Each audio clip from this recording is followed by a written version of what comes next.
Friends, welcome to my YouTube channel. प्यारे बच्चों, आज के इस वीडियो में आप सभी लोगों को कक्षा 12वीं सामान्य हिंदी में पूछे जाने वाले बहादुर कहानी का सारांश बताने वाले हैं। जो कि प्यारे बच्चों देख लीजिए कि बोर्ड परीक्षा में 2010, 11, 12, 13, 14, 15, 16, 17, 18, 19, 20, 21, 22, 23 सभी बोर्ड परीक्षाओं में पूछा गया। जी प्यारे बच्चों, सभी बोर्ड परीक्षाओं में आपको बहादुर कहानी का सारांश पूछा जाता है, जो आपकी काफ़ी ज़्यादा इंपॉर्टेंट है। यूपी बोर्ड एग्जाम के लिए तो काफ़ी ज़्यादा इंपॉर्टेंट, और भी बोर्ड परीक्षाओं के लिए इंपॉर्टेंट, लेकिन काफ़ी ज़्यादा इंपॉर्टेंट यूपी बोर्ड परीक्षा वाले बच्चों के लिए है। क्लास 12 हिंदी में पूछे जाने वाला सबसे महत्वपूर्ण टॉपिक, सबसे अच्छा टॉपिक है। और देखिए, ये ऐसा नहीं है कि इस साल नहीं पूछा, हर साल पूछा जाता है कि बहादुर कहानी का सारांश लिखिए। 3 नंबर का दे देगा, 4 नंबर का दे देगा, इस प्रकार आपको दे देगा और आपको लिखना रहेगा। समझ में आ गया?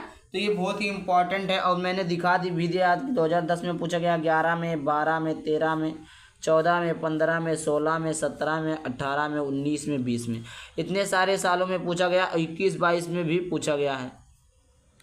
ठीक, 21, 22 में भी पूछा गया है। तो ये काफ़ी ज़्यादा इंपॉर्टेंट है। ठीक, काफ़ी ज़्यादा इंपॉर्टेंट होने वाला है। समझ में आ गया? तो देखिए, आप लोग इसको पढ़ लीजिएगा। अगर आप लोग इसका पीडीएफ चाहते हैं तो करना क्या है, एक छोटा सा कमेंट करना है। उसके बाद में वीडियो के डिस्क्रिप्शन में सारा चीज़ दिया कि कैसे आपको पीडीएफ परचेज करना है, कैसे आप फ्री में प्राप्त कर सकते हैं, कैसे आपको टेलीग्राम ग्रुप ज्वाइन करना है। आइए स्टार्ट करते हैं। अमरकांत जी द्वारा लिखित कहानी बहादुर एक मध्यम वर्गीय परिवार में एक नौकर के साथ परिवारजनों द्वारा किए गए अत्यंत कटु व्यवहार की कहानी है। देखिए, ये कहानी किसके द्वारा लिखी गई है? तो ये कहानी अमरकांत जी द्वारा लिखी गई है। और ये मिडिल क्लास फैमिली के लिए है। मिडिल क्लास फैमिली यानी मध्य वर्गीय, जिसको बीच में बोलते हैं। मतलब एक लोअर होता है, एक मिडिल होता है, एक हाईएस्ट होता है। ठीक, तो मतलब जैसे एक मध्यवर्गीय फैमिली था, तो वो एक नौकर को लेकर आता है। तो उसने नौकर के साथ कैसा पहले व्यवहार करते हैं, कैसा बाद में व्यवहार करते हैं, उसी के बातों में इसमें चर्चा की गई है। अत्यंत कटु व्यवहार, मतलब पहले तो सही व्यवहार किया जाता था, लेकिन बाद में क्या हुआ, धीरे धीरे अत्यंत कटु व्यवहार, मतलब उसके साथ मतलब अच्छे से बर्ताव नहीं किया जा रहा था। समझ में आ गया?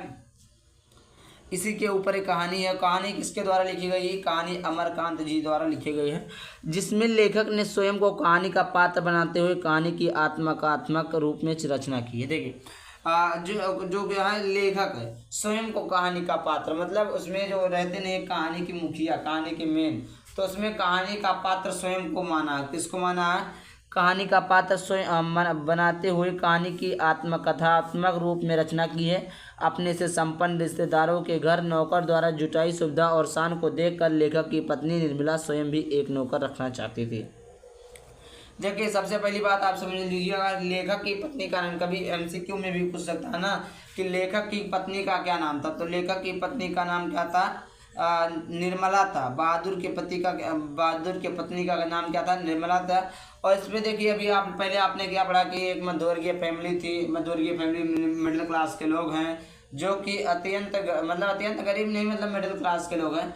तो क्या है ना, एक नौकर को रखना चाहते हैं, उसके साथ पहले अच्छा व्यवहार करते हैं, बाद में कटु व्यवहार करने लगते हैं। जिसमें लेखक को स्वयं को पात्र बनाते वो कहता है कि हमारे रिश्तेदार, उसकी पत्नी कहती है कि मेरे रिश्तेदारों में भी नौकर लगे हैं, तो मैं भी एक नौकर लाना चाहता हूँ। देखिए, घर के नौकर द्वारा जुटाई सुविधा और शान को देखकर लेखक की पत्नी निर्मला स्वयं भी एक नौकर रखना चाहती है। बहादुर नेपाल का 12 से 13 साल का छोटा लड़का। देखिए, बहादुर गलत मैंने बोल दिया, बहादुर लड़के का नाम नहीं था, लेखक की पत्नी बहादुर एक लड़के का नाम था। सॉरी, आप लोग देख लीजिएगा।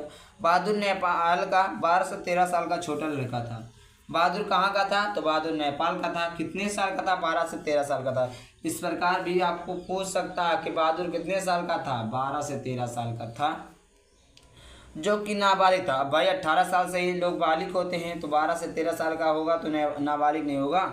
और वह अपनी माँ के गलत व्यवहार से तंग आकर घर छोड़कर शहर चला जाता है। मतलब देखिए, जो वो लड़का था, वो मतलब 12 से 13 साल का था, वो घर छोड़ दिया। क्यों छोड़ दिया? क्योंकि अपने माँ से, अपने घर वालों से तंग आ गया था कि तू जा रे पैसा कमा, जा रे पैसा कमा। बस वो गुस्से में भाग गया वहाँ से और भाग गया मुंबई। अपने वहाँ आकर घर छोड़कर चला जाता और निर्मला के परिवार में नौकर के रूप में रख लिया जाता है। और यह इधर उधर भटकता रहता। बस निर्मला के पति जी ने देखा और कहा, मेरे घर में नौकर की ज़रूरत है। अब वो उठा के ले जाते टप से अपने घर में पटक दिए थे, मतलब रख लिए थे यार, के रूप में रख लिया जाता। निर्मला और उसका परिवार बहादुर के प्रति पहले तो अच्छा सा व्यवहार करते हैं, परंतु बाद में धीरे धीरे उसके साथ कठोरता बरतने लगती है। क्या अभी मैंने वही चीज़ पहले बता दिया कि मतलब बहादुर के साथ पहले तो जब ले गए तो पहले अच्छा व्यवहार कर रहे थे, क्या कर रहे थे, पहले अच्छा व्यवहार कर रहे थे। जैसे जैसे दिन ढलता गया, जैसे जैसे दिन बीतता गया, वो कठोरता बरताने लगे, मतलब उससे घृणा करने लगे, मतलब उसको सताने लगे और उससे घर का सारा काम करवाते थे। भाई नौकर है तो ऐसा थोड़े ना कि घर का सारा काम करवाएंगे। अरे जो नौकर के लायक रहता है वही करवाना चाहिए ना, सारे काम को नहीं करवाना चाहिए। कपड़ा पहना वही करो, ये क्यों गलत है। तो वही चीज़ है, कठोरता बरताने लगे और उससे घर का सारा काम करवाना। इसके साथ ही उसे, और उससे बड़ी बात क्या थी कि इसके साथ उसे गाली गलौज तथा उसे मारपीट करते थे। भैया अब बाऊ नौकर हो तो नौकर दियो, पैसा पैसा दियो तो गाली गलौज थोड़ा ना दो, मारपीट थोड़ा ना करवो। उसे गाली गलौज देने लगे, उसे मारपीट करते थे और झूठी चोरी का इल्ज़ाम लगाकर उसे अपमानित भी किया जाता है। समझ में आ गया। अब भैया नौकर का काम क्या होता है, काम करना। अब तुम उसको अपमानित करोगे, गाली दोगे, मारो पीटोगे तो ये गलत होगा ना, वो अपमानित करोगे तो भाग जाए। और मारा पीटा जाता था। अत्यंत बहादुर घर छोड़कर चला गया, मतलब वो भी घर छोड़कर बहादुर चला गया कि हमें मारते हैं पीटते हैं लोग, मतलब और उसके बाद झूठा चोरी का इल्ज़ाम लगाते हैं। तो जो कोई काम नहीं करे रहेगा, अगर आप उसको झूठा चोरी का इल्ज़ाम लगाओगे तो बिल्कुल घर छोड़कर चला जाएगा। अंधता बहादुर घर छोड़कर चला जाता। अब परिवार के सभी सदस्य उसे ढूंढते हैं क्योंकि उसके बिना कोई काम नहीं होता था। देखिए जब लोग क्या होते हैं ना, बिना काम के आदी हो जाते हैं। जैसे 4 नौकर आप रखे और सारा काम कर रहे हैं, 2 साल किया, उसके बाद जैसे नौकर गया आप एक काम नहीं कर पाएंगे, काम ही नहीं कर सकते, आपका मन ही नहीं करेगा। उसी प्रकार जैसे ही बहादुर चला गया उनका काम करना असंभव हो गया, मतलब वो काम करना नहीं चाहते थे।